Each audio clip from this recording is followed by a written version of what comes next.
안녕하십니까. 스페이스 솔루션의 유정입니다. 이번 시간에는 냉각 부품에 대한 삽입과 수정에 대해서 알아보도록 하겠습니다. 자, 냉각 라인 들어가시면 상하측 구분이 이제 따로 지정이 되어 있는데, 상측 같은 경우는 이제 180도 회전이 돼서 삽입이 되어야 되는 경우라서 따로 구분을 해놨어요. 자, 이번 시간에는 하측에 대해서 제가 몇 가지만 보여드리도록 할게요. 자, 삽입하기 전에 제가 하원판과 코아를 블랭크 시키고, 자, 냉각 라인과 관련이 되어 있는 몰드 데이텀이라는 게 있죠. 그래서 몰드 데이텀을 불러들여서 이 부품에 대해서 보도록 할게요. 자, 삽입을 들어가면은, 자, 소형 세트, 얘는 이제 세트 부품이라고 보시면 되는 거예요. 그래서 한쪽으로 세트로 이렇게 한쪽으로만 되어 있는 타입이 있죠. 그 다음에 직각, 여러 가지 이제 이런 타입들이 있는데 형상만 틀리지 변수값은 다 똑같아요. 자, 여기 보시면은 CP, HB, BP 직경값은 D1, DV1, DV2, 그 다음에 얘네들도 DV1, DV2, CP, HB, BP 다 똑같죠. 그래서 여러분들은 이제 어떤 속도 면에서 속도를 빨리 올리시기 위해서는 이제 제일 많이 쓰는 업체 타입을 선택해 주시고, 변수 값을 이제 많이 바꿔보는 연습만 해주시면 굉장히 빨리 작업을 하실 수가 있으실 거예요.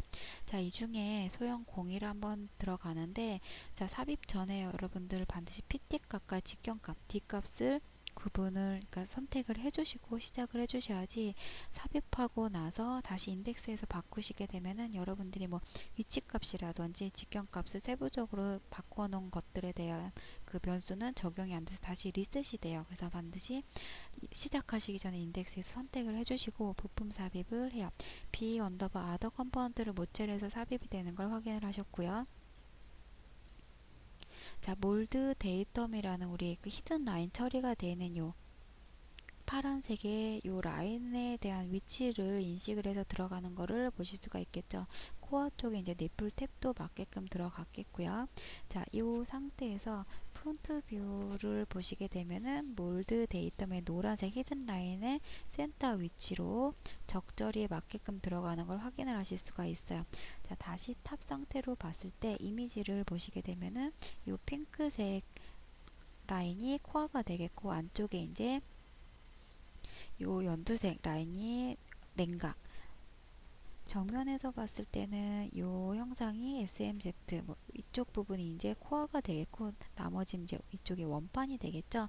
자, 여기에서 이제 세트 부품이라 하더라도 티몰드에서는 원판 쪽에 들어가는 직경값, 즉 DV1, DV2, 그 다음에 DH1, DH2 각각의 D값으로 이제 여러분들이 위치값이라든지 직경값을 따로따로 제어를 하실 수가 있어요. 자, 만약에 이렇게 삽입이 됐는데 전체적으로 이 높이값을 10mm 들어야 된다 할 경우에는 SMZ 혹은 X1, X2 값으로 이제 위치 조절해 주시면 되겠죠. X1 값으로 현재 워크블럭, 즉 몰드 데이텀의 안에 들어있는 LZ1 값을 불러들여서 그 높이 값으로 조절을 해서 삽입하게끔 익스프레션 값으로 만들어 놔져 있죠. 그래서 여기다가 제가 10만큼 값을 부여를 하게 되면은 두 개의 냉각 라인에 대한 위치 값이 같이 바뀌는 걸 보실 수가 있겠죠.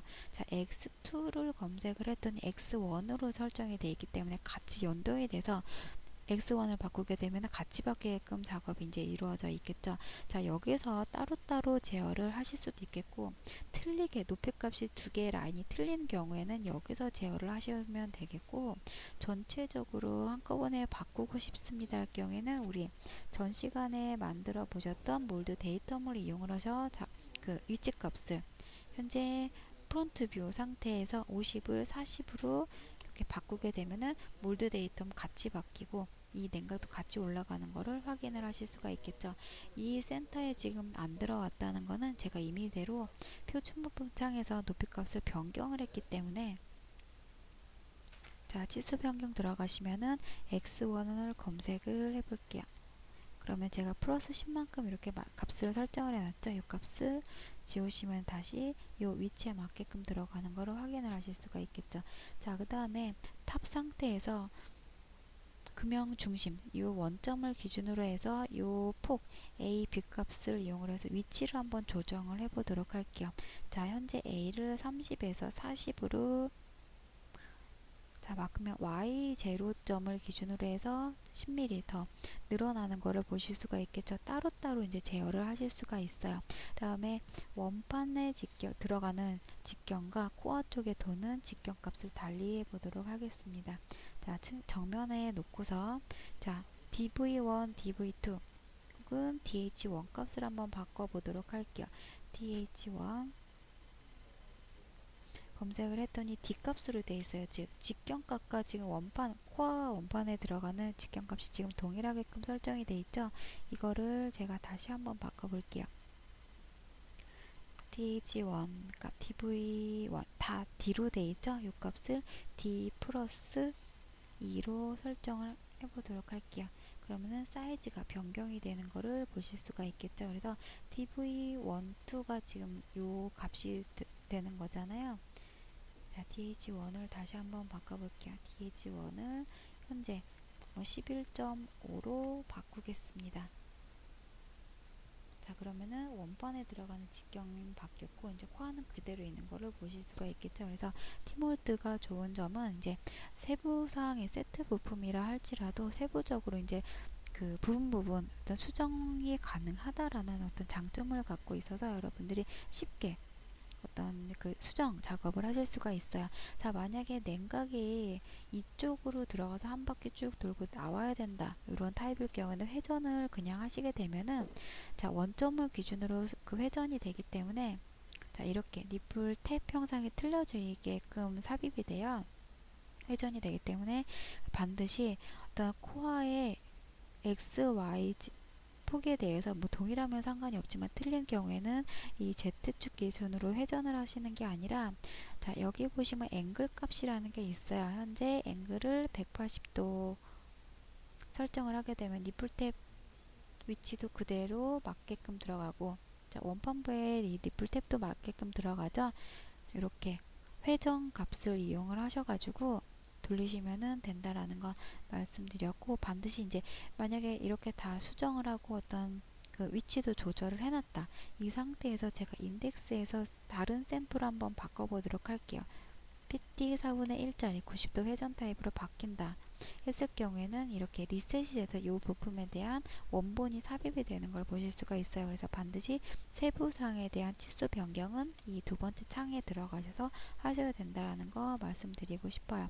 그 다음에 마지막으로 오링 사이즈를 한번 보도록 할게요. 자, 업체에 따라서 규격이 조금씩 틀린 경우가 있는데 자, 치수 변경 들어가 보시면은 여기에는 이제 이미지가 없어요. 자, 여기 보시면 OD in, OD out, OD H 값이 있어요. 뭐 직경 값이라든지 OD out은 외경에 대한 폭, 이 부분으로 되어 있죠. 만약에 OD in이 지금 0일 경우에는 요 값으로 해주고 아니면 OD 2 언더바 02가 0이면은 OD 이 언더바 02 값으로 해줘라라는 어떤 익스프레션 문구로 되어 있는데 이 값에 대해서 나는 이미대로 어떤 정치수로 만들어야 된다 할 경우에는 이 값을 변경을 하신 다음에 여기다가 이제 정치수로 20 이렇게 써주시면 돼요. 그래서 외경, 직경 요 원판에 들어가는 요 높이값 H 값으로 이제 설정을 해주시면은 작업이 끝나는 거예요. 자, 여기까지 해서 냉각 라인 하측 세트 부품에 대한 작업을 마치도록 하겠습니다.